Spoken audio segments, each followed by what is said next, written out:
ngiyayicinganga ke le Mama into. we. Yeah. Kodwa andizukuba mde ngenxa yexesha.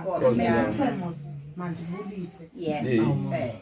Kodwa ndivile umuntu obelapha ngaphambili esithi owethu uThixo uyabakhumbula abantu bakhe. Yes.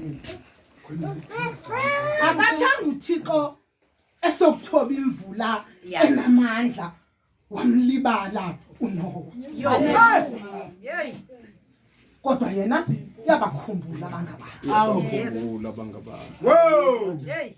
uThixo uthanda uSamson. Yeah. Esengaphakathi kunina. Hayi! Wamnika amandla anqabileyo. Asuka amaFilisti axakeke kokuba uwathatha apha amandla angaka. Kwenziwe iyelenqa lokuba kufunyanwa ukuba apha amandla lomfo. Ithi ke ngoku isobe yenzekile yonke lento. Wayithetha lo mfo kokuba amandla ami mna asezinweleni. Uthinabalisa wajika lo mfo waba into yokuhlekisa kwizwe lamaFilisti. Bathi xa befuna ukuhleka ndifuna ukuhleka.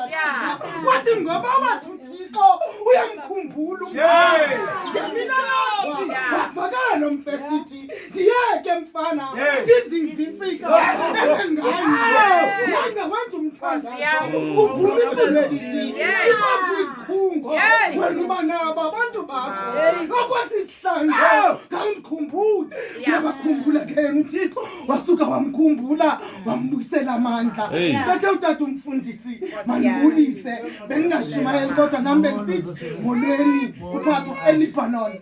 Ngiyabulela kakhulu bamfundisi. Yesu Kristu Inkosi yethu. Amen.